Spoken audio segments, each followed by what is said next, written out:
Okay, YouTube. Decided to post another video here. You may have seen my very first post was about the upper plenum box. Try to get it out without taking out the HVAC box, so you don't have to deplete your AC lines or your cooling system. So both the blend door actuators on this truck were damaged. So I replaced the top one. That's pretty self-explanatory, pretty easy to do. A lot of videos on how to do that. But one thing I wanted to point out is something I did also to replace the lower one, but without having to cut the vents or some of the other support on here. I just kind of played with it over time and figured it out. So there's a few screws. There's one that goes here, one that's here, and there's another one there on the back side. You take those 3 screws out, and that will loosen the duct system from the HVAC box itself. And then I also decided to take loose this bracket here that holds the box in place. Just to get some play. And then down here, there's that stud there. There's this 13 mil nut that goes on there. And then I took the jack from the truck, stuck it under there. That pulls the box up to give us a little clearance. Kind of tilts everything up. And then I was able to get in here with the pry bar and pry down, particularly on the top side of the actuator, and that separates it, gets it out of the little cam to engage the blend door for the lower, which I think is the driver's side.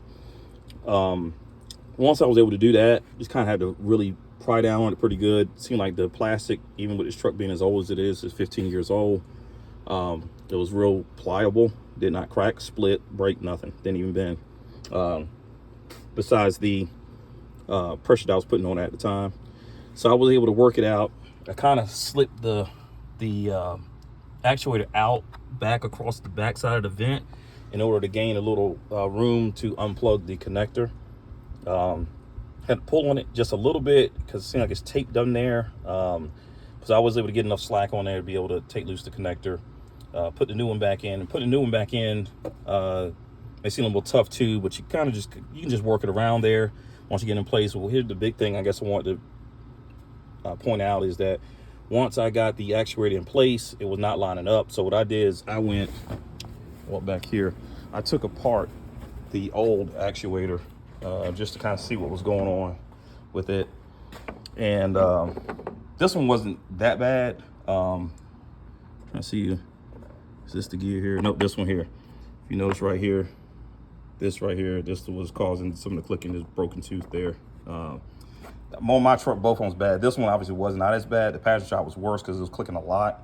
But I did get it out, and I'll probably open it up and maybe post that or whatever if it's relevant. But once I got everything out, the door, like I said, wouldn't align with the new actuator. So what I thought about to do is I took one of the gears out. This is the gear that goes and the spline that goes up inside of the blend door. And then you can able to take this and rotate it with your fingers to get it to better align with your new actuator once you put it in. And then, yeah, it just kind of fell right into place. So it's in there. In order to get that thing out, of course, the front screw that goes right here, you're able to get to pretty easily. Back screw is nothing you do about it. So what I did is I took my pry bar in between the actuator and the HVAC box. Thanks to Ford Tech Make You Loco. I'm gonna see if I can link his video, what he suggested to do. And I was able to get in there, as he states, and just pry down on it and break the little ring loose on the back side. Once it got loose, I took the screw out, and I'm not putting it back. Not on the back side, I will on the front side. And then, like he stated, once I lower this HVAC box back down, put the screws on here, the vents back in, it's not going anywhere. It'll be nice and secure with just using the one screw and the alignment dowel or the alignment pin. But anyway, just wanted to kind of point that out because I know it's pretty popular. A lot of people cut the vents, and they maybe I've seen a couple of videos where they cut this whole stud out, which I get because you got to be able to try to bring it out. It would make it a lot easier. But I just wanted to post a video that I was able to successfully pull out the old one, get the new one in, and then I'm just going to go back with one screw without breaking anything or cutting anything. Anyway, that's it. See you on the next one.